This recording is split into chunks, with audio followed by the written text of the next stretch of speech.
विद्यार्थी मित्रो, इयत्ता 10वीच्या गणित भाग 2 मधील प्रकरण क्रमांक 3 वर्तुळ यावर बऱ्यापैकी असणाऱ्या मूलभूत संकल्पना आपण पाहिलेल्या आहेत. यानंतरचा आज जो आपण पाठ पाहत आहोत यामध्ये सराव संच 3.4 मधील काही उदाहरणांचा अभ्यास करणार आहोत. ज्या संकल्पना आपण यापूर्वी पाहिली त्या संकल्पनांच्या आधारावर सराव संच 3.4 मधील उदाहरणे आपण सोडवणार आहोत. प्रश्न क्रमांक 1 चा विचार करता बघा, आकृतीमध्ये केंद्र O असलेल्या वर्तुळाच्या जीवा AB ची लांबी ही त्रिज्या एवढी आहे. तर पुढील घटक आपल्याला मिळवायचे आहे. पहिल्यांदाच मी इथं तुम्हाला एक्सप्लेन करतो. वर्तुळाचा केंद्र O आहे आणि वर्तुळाच्या जीवा आपल्याला दाखवले AB, पण त्रिज्या ही दोन दिलेल्या आहेत. त्या दाखवल्या OA आणि OB या वर्तुळाच्या त्रिज्या आहेत. त्याचबरोबर AC आणि BC ह्या सुद्धा वर्तुळाच्या जीवा होतील. आपल्याला दिलेल्या अटीमध्ये वर्तुळाचा केंद्र O आहे आणि वर्तुळाची जीवा AB ची लांबी ही त्रिज्या एवढी दिलेली आहे. त्यामुळे आपण पहिल्यांदा वर्तुळाच्या जीवा AB ची लांबी त्रिज्या OA आणि त्रिज्या OB यांच्या बरोबर आहे हे घेण्याकरता वर्तुळात पहिल्यांदा कोणत्याही त्रिज्येचा विचार केला तर कितीही त्रिज्या घेतल्या तर त्या सर्व एकरूप असतात. त्यामुळे दिलेल्या O केंद्र असलेल्या वर्तुळात OA बरोबर OB, कारण त्या एकाच वर्तुळाच्या त्रिज्या आहेत. त्यामुळे हे आपल्याला OA बरोबर OB असं म्हणता येईल. अर्थात रेख OA एकरूप रेख OB असे आपण म्हणू शकतो. तसेच दिलेल्या अटीनुसार जेव्हा AB ची लांबी ही त्रिज्या एवढी आहे म्हणून AB बरोबर त्रिज्या OA बरोबर त्रिज्या OB. या अर्थाने विचार केला तरी हा जो त्रिकोण आपल्याला AOB दिसतो हा त्रिकोण समभुज त्रिकोण होईल, कारण या सर्व बाजू त्याच्या एकरूप होतील. आणि हा त्रिकोण AOB समभुज त्रिकोण झाल्यामुळे आपल्याला जर त्रिकोण समभुज त्रिकोण असेल तर त्याचा प्रत्येक कोन 60 अंशात असतो, कारण त्रिकोणाच्या तिन्ही कोणांच्या मापांची बेरीज 180 अंश असते. पर्यायाने आपल्याला प्रत्येक कोन समान मापाचा म्हणजे 180/3 घेतला आपण तर 60 अंश मिळेल आणि म्हणून आपल्याला कोन AOB चे उत्तर 60 अंश मिळेल. तर आपल्या पहिल्या प्रश्नाचं उत्तर आहे, याच्या प्रश्नाचं उत्तर कोन AOB बरोबर 60 अंश. आता पुढे प्रश्न आपल्याला विचारलेला आहे, तो विचारला आहे कोन ACB चे माप किती असेल. आपल्या लक्षात येईल जेव्हा AB यांना हा कंस झालेला दिसतोय, कंस AB, आणि कोन ACB आहे हा या कंसाने अंतर्लिखित केलेला कोन आहे.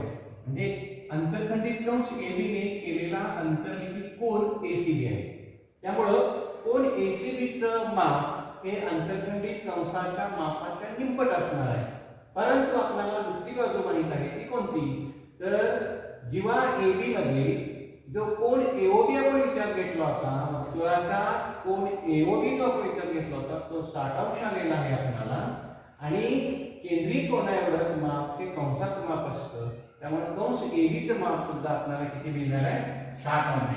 त्यामुळे लक्षात घ्या कंस AB चं माप 60 अंश मिळेल आणि कोन ACB हा कंसाने अंतर्खंडित कंसाने केलेला अंतर्लिखित कोन आहे.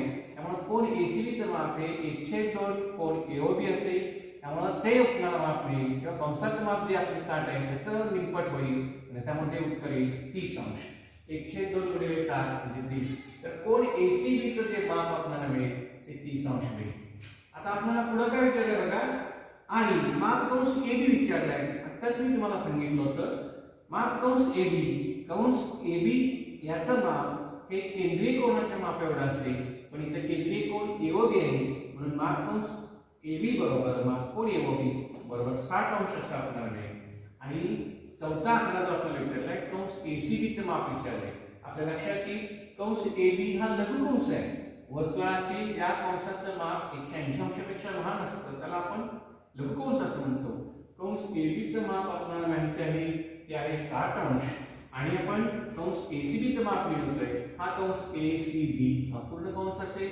या कंसाचं माप वर्तुळाच्या 360 अंश मापामधून कंस AB चं माप आपण वजा केलं तर आपल्याला माप कंस ACB मिळेल आणि म्हणून आपण क्रिया घेतली आहे माप कंस ACB बरोबर 360 वजा माप कंस AB 360 वजा 60 म्हणजे 300 अंश. तर पर्यायाने आपल्याला या प्रश्न क्रमांक 1 मध्ये या प्रश्नांची उत्तरे अपेक्षित आहेत ती कोणकोणती आहेत तर पहिल्यांदा आपल्याला विचारलेला आहे कोण एओबी.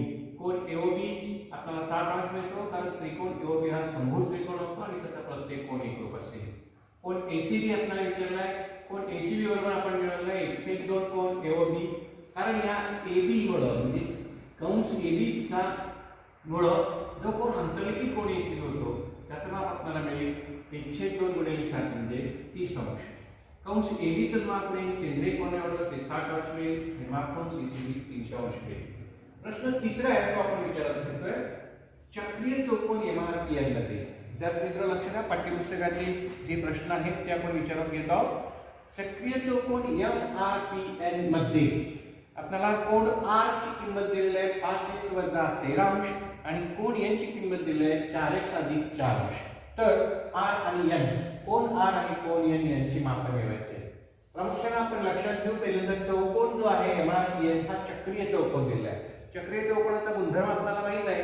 काय गुणधर्म आहे तर चक्रीय चौकोनाचे सम्मुख कोण परस्परांचे पूरक कोण असतात. त्यामुळे एमआरपीएन याचा विचार केला तर m आणि p हे सम्मुख होतील तसेच r आणि n हे सुद्धा सम्मुख होतील.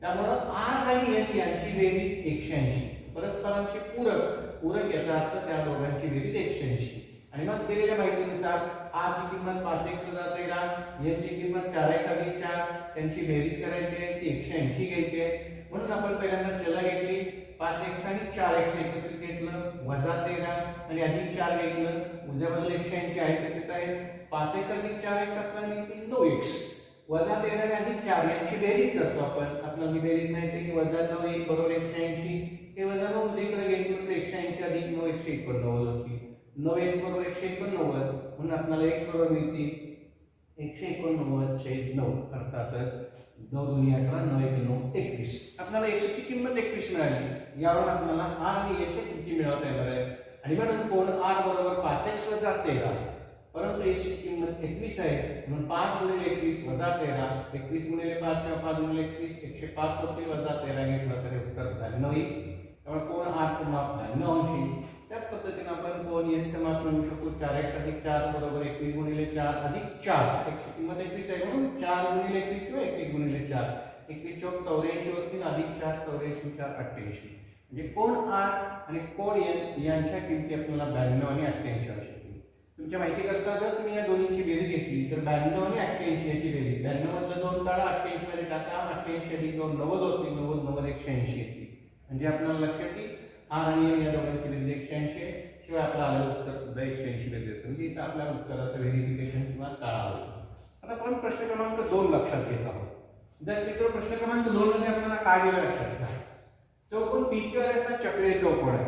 चौकोन PQRS हा चक्रीय चौकोन आहे आणि त्यातली दुसरी अट आपल्याला त्यांनी अशी दिली आहे की बाजू PQ एकरूप बाजू RQ म्हणून आहे. जी बाजू PQ आहे तेवढीच बाजू RQ आहे आणि त्याच्यानंतर दिला आपल्याला कोण PSR बरोबर 110 अंश म्हणजे आपल्याला एका कोणाचं माप किती दिलं आहे 110 अंश.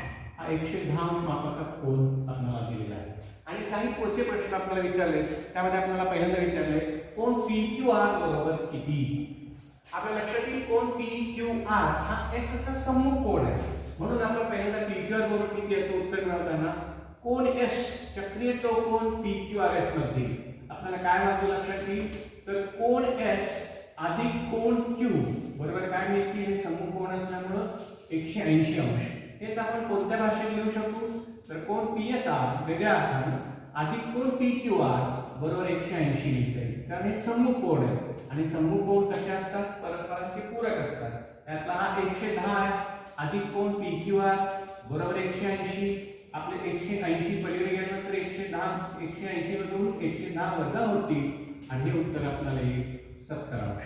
म्हणजे कोण PQR चं उत्तर आपल्यासाठी मिळेल 70 अंश. आलं लक्षात. तर कोण PQR हा आपल्याला मिळेल 70 अंश. याच्यानंतरचा पुढचा प्रश्न आपल्याला विचारलाय माप कंस PQR बरोबर किती. तर यातला दुसरा प्रश्न आपल्याला विचारलाय माप कंस PQR बरोबर किती. आपल्याला माहिती आहे आपल्याला जी प्रमेय झाले आहेत किंवा जे गुणधर्म झाले आहेत त्या गुणधर्मांच्या आधारे आपण काय करू शकतो कंस PQR चं माप विचारतो. हा पूर्ण कंस आहे. या कंसाचं माप कसं असणार आहे तर हा जो कंस आहे याचं जे माप आहे कोणाचं माप अंतर्लिखित कोणाच्या मापाच्या दुप्पट असणार आहे आणि म्हणून आपण काय लिहू शकतो 2 गुणिले कोन पी एस आर म्हणजे आपल्याला मिळते 2 गुणिले 110 बरोबर आपल्याला उत्तर येईल 220 अंश. हे आपले जे गुणधर्म आहेत त्या गुणधर्माच्या आधारे आपल्याला हे म्हणता येईल माप कंस पी क्यू आर चं जे उत्तर आहे आपलं ते आपण डायरेक्ट स्वरूपात मांडले. कसं लिहिले लक्षात घ्या, अंतर्लिखित कोनाचे माप अंतर्लिखित कंसाच्या मापाचे निमपट असते. उलट अर्थात आपण म्हटलं अंतर्लिखित कोनाच्या दुप्पट अंतरखंडित कंस असतो. मग अंतरखंडित कंस जो आहे पी क्यू आर त्याचं उत्तर होईल 2 गुणिले कोन पी एस आर आणि 2 गुणिले 110 बरोबर 220 अंश. याच्यानंतर आपल्याला माप कंस विचारलेला आहे, तो विचारलाय माप कंस क्यू आर. आपल्याला माप कंस क्यू आर ची किंमत मिळवायची. दिसतो माप कंस क्यू आर हा क्यू आर हा माप कंस क्यू आर आहे आणि हा कंस पी क्यू आहे. आपण आणखी एका गुणधर्माची मी आठवण करून देतोय, तो गुणधर्म कोणता बघा.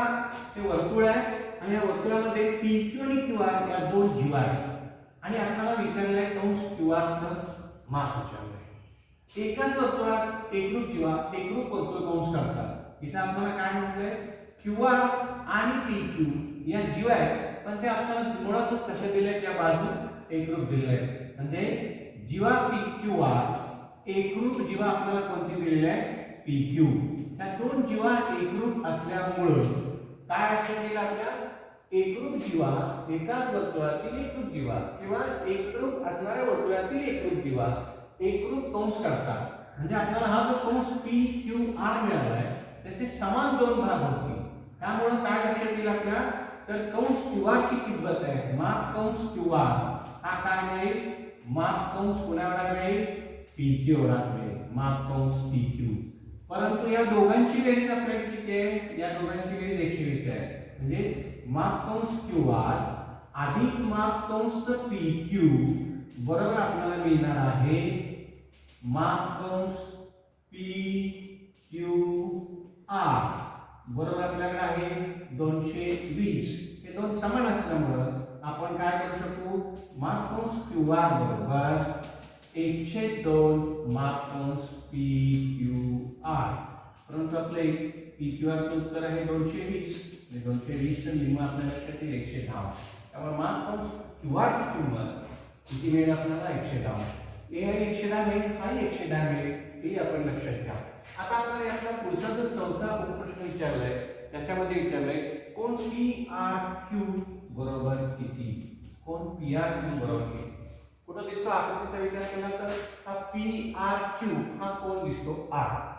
तर कोन पी आर क्यू चे उत्तर आपल्याला पाहिजे.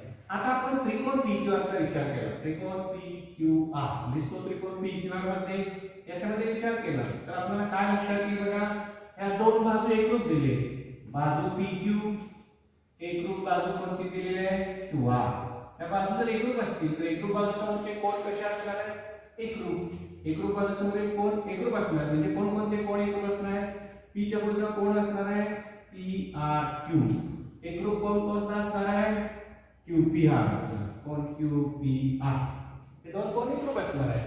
अर्थातच आपल्याला या त्रिकोणाच्या तिन्ही कोणांच्या मापांची बेरीज 180 अंश घेता येते. ज्याच्यामधला कोण क्यू आपण वरती मिळवलेला आहे तो मिळवला आपण 70 अंश. कोण पी क्यू आर आपण मिळवला आहे पहिला प्रश्नात. त्यामुळे आपण या त्रिकोणाच्या तिन्ही कोणांची बेरीज करायची झाली तर कोण पी आर क्यू अधिक कोण क्यू पी आर अधिक कोण पी क्यू आर बरोबर 180 अंश आपण घेऊ शकू. आणि 180 अंश घेतलं तर हे दोन एकरूप आहेत म्हणजे आपण म्हणू दोन कोण पी आर क्यू बरोबर आपलं अधिक मिळालेला 70 बरोबर 180. हे 70 तिकडे वजा होतील त्यामुळे आपण 70 वजा घेतले तर आपल्याला मिळेल दोन कोण पी आर क्यू बरोबर 180 वजा 70 बरोबर येईल 110. आणि एक कोण आपल्याला पाहिजे पी आर क्यू. त्यामुळे आपण पी आर क्यू च्या इकडे 2 गुणिले 110 ला जर भागिले घेतले 110 भागिले 2 हे 55 अंश. तर या पद्धतीने आपल्याला या उपप्रश्नांची सर्वांची उत्तर या पद्धतीने मिळतील. कोण पी क्यू आर आपल्याला 70 मिळेल हा 110 दिलाय म्हणून हा 70 मिळेल. त्याचबरोबर कंस पी क्यू आर चं उत्तर 220 मिळेल. कंस क्यू आर चं उत्तर आपल्याला मिळेल 110 अंश आणि त्याचबरोबर कोण पी आर चं उत्तर 55 अंश मिळेल. यानंतरचा पुढील प्रश्न आहे सरासरीचे 3.4 मध्ये तो प्रश्न क्रमांक 7. विद्यार्थी मित्र, या प्रश्न क्रमांक 7 मध्ये ज्या बाबी दिलेल्या आहेत त्या कोणकोणत्या आहेत? फळ्यावर तिने आकृती घेतलेली आहे, तरी स्पष्टीकरणाकरता आकृतीचा आपण जरूर विचार करू. पण प्रश्न मी वाचतो पाठ्यपुस्तकाच्या साहाय्यानं. आकृतीमध्ये माप कंस NS बरोबर 125 अंश. बघा, माप कंस NS, हा जो कंस NS आहे याचं माप आपल्याला दिलेलं आहे 125 अंश आणि माप कंस EF याचं माप आपल्याला दिलेलं आहे 37 अंश. अंशाचं चिन्ह शक्यतो असणं सोयीचं ठरतं कारण ते त्याचं एकक आहे. आणि आपल्याला विचारलेलं काय आहे तर माप कोन NMS मिळवा सांगितले. प्रश्न क्रमांक 7 चा विचार करता आपल्या लक्षात येईल इतर हे जे दोन कंस आहेत, कंस NS आणि कंस EF, हे जे दोन कंस आपल्याला दिले, या दोन कंसांची माप दिले आणि या दोन कंसांच्या मापाच्या सहाय्याने आपल्याला कोन NMS हा कोन विचारलेला आहे. आता आपल्याला याच्याकरता आपलं जे पाठ्यपुस्तक आहे त्या पाठ्यपुस्तकामध्ये जे काही गुणधर्म आपण अभ्यासलेले आहे त्या गुणधर्मांचा विचार करून आपण इथं या कोनाचं माप मिळवणार. कोणता गुणधर्म आहे लक्षात घ्या. इथं कोन NMS हा जो कोन आहे तो आपल्याला मिळवत असताना एका गुणधर्माचा विचार आपल्याला करायचा आहे.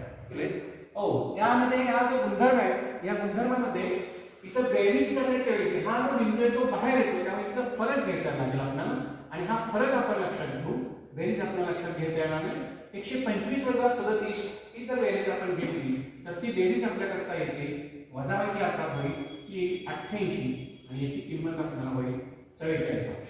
तर हा जो काही गुणधर्म आपण विचार घेतला, हा जो बिंदू आहे आपल्याला या दोन कंसांच्या बरोबर येणारा आहे हा बिंदू वर्तुळाच्या बाहेर येतो आणि म्हणून आपण इथे या दोन कंसांची बेरीज न घेता काय घेतो त्यांच्या मापातील फरक घेतो आणि म्हणून 125 वजा 37 मधला फरक घेतला तर 88 होईल आणि हा 88 ची किंमत घेतली तर ती 44 अंश येईल. म्हणून कोन NMS चं माप आपल्याला मिळेल 44 अंश.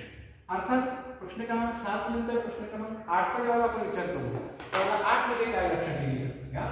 प्रश्न क्रमांक 8 मध्ये काय म्हणलंय तर वर्तुळाच्या जीवा AB, जीवा AC आणि जीवा DE, ही जीवा AC आणि ही जीवा DE वर्तुळाच्या आतमध्ये B या बिंदूत छेदतात. आता बिंदू B ह्या आतमध्ये वर्तुळाच्या अंतर्भागात आहे आणि आपल्याला दिलेले दोन कोनांच्या मापामध्ये जर कोन ABE दिला आपल्याला, कोणता कोन दिला ABE बरोबर 108 अंश,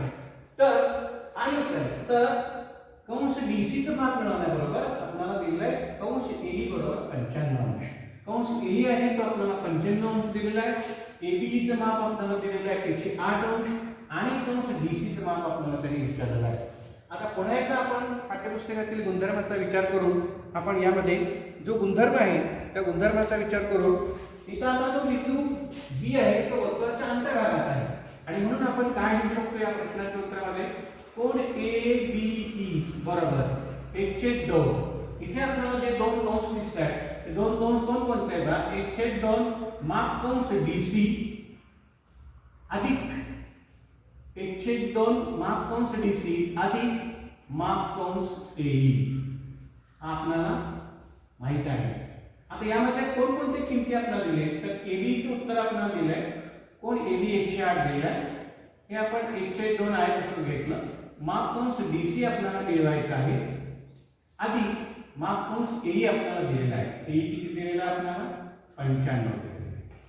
हे जे दोन आहेत ते 108 ला इकडे गुणले होतील, 108 गुणिले 2 बरोबर माप कंस BC अधिक 95.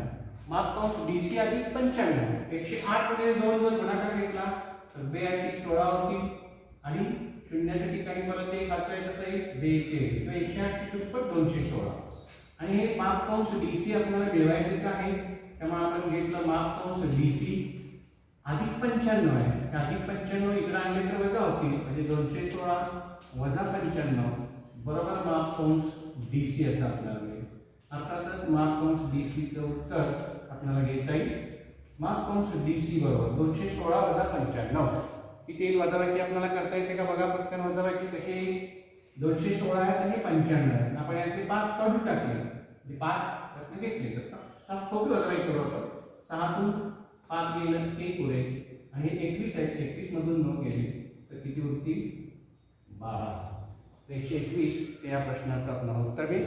तर माप कंस DC ची किंमत आपल्याला 121 अंश येईल. विद्यार्थी मित्रांनो, इथे ज्या दोन उदाहरणांचा आपण उल्लेख केलाय त्याच्यामध्ये हा बिंदू वर्तुळाच्या बाहेर होता म्हणून इथं फरक घ्यायचा, कंसातील मापाच्या फरकाची निंपट घ्यायची आणि हा छेदबिंदू वर्तुळाच्या अंतर्भागात आहे आणि मग इथं आपण या दोन कंसांच्या मापांची बेरजेची निंपट घेतलेली आहे. इथं मात्र फरकाची निंपट होती, इथं बेरजेची निंपट आहे. त्या दोन बाबी प्रामुख्याने लक्षात घ्या आणि आपण इथं सराव संचातील जी काही नमुना उदाहरणं होती, जी काही आवश्यक उदाहरणं होती ती आपण पूर्ण केलेली आहे. धन्यवाद.